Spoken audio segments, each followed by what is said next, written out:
Kang-Hyeon only wanted peace, but his cooking starts attracting dangerous attention. Spoilers ahead for this Korean manhwa recap.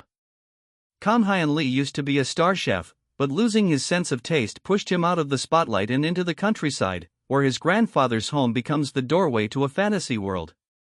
What should have been a quiet escape turns into something stranger. His food, tools, and instincts keep affecting people far more than he expects.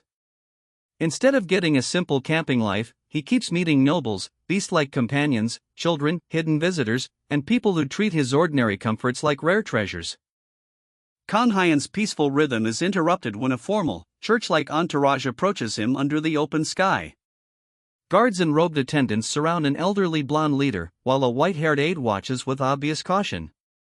The whole scene feels polite on the surface, but every question carries pressure, because Kang-Hyeon is standing beside a huge white wolf-like companion and clearly looks like someone who does not fit normal rules. He keeps his answers guarded, trying not to expose too much about where he comes from or what he can do.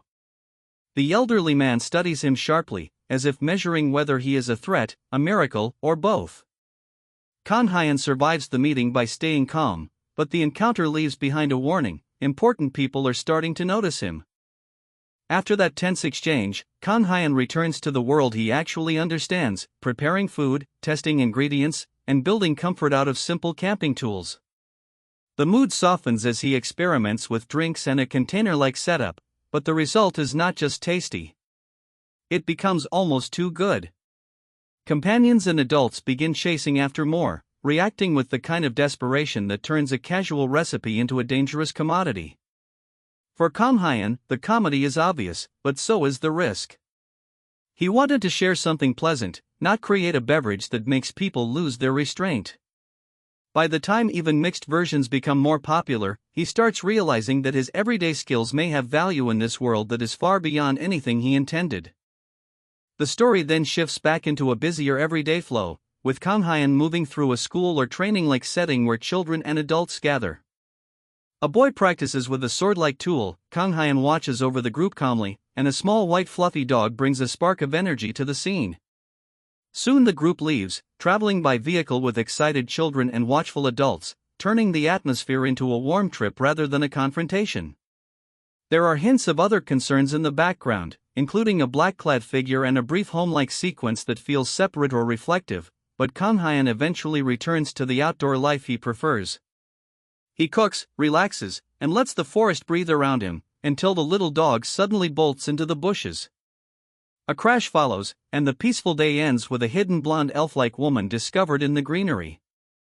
Kang-Hyeon faces the frightened blonde woman in the forest, but she is not alone. A gray wolf-like man and a small red beast-like companion are with her, and their fear makes the meeting feel unstable from the start. The woman seems to believe Kang-Hyeon may be connected to the help they have been waiting for, but before anyone can relax, a small blue spirit or water creature shows its power.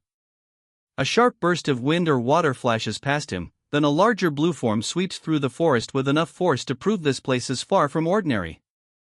Kang-Hyeon does what he does best: he lowers the tension through food. He notices hunger, prepares skewers over the grill, and wins over the beast-like companions one bite at a time. But as the group moves through a luminous blue flower forest, the woman's warnings and the gray wolf-like man's emotional reaction suggest this beautiful place may be tied to something unnatural. What makes this stretch work is the contrast. Kang-Hyeon is not trying to conquer a dungeon, overthrow a kingdom, or become an overpowered fighter. His power is comfort. A drink, a skewer, a calm response, or a bit of camping know-how can change how people see him. But that also makes him dangerous in a quieter way, because every kindness creates curiosity, dependency, or suspicion. The final shift back to the modern city, with office workers discussing strange reports and a powerful-looking man entering the picture, hints that Kang-Hyeon's two lives are starting to overlap. The calm campsite may not stay hidden much longer. Subscribe for the next manhwa recap, because Kang-Hyeon's peaceful escape is becoming everyone else's biggest mystery.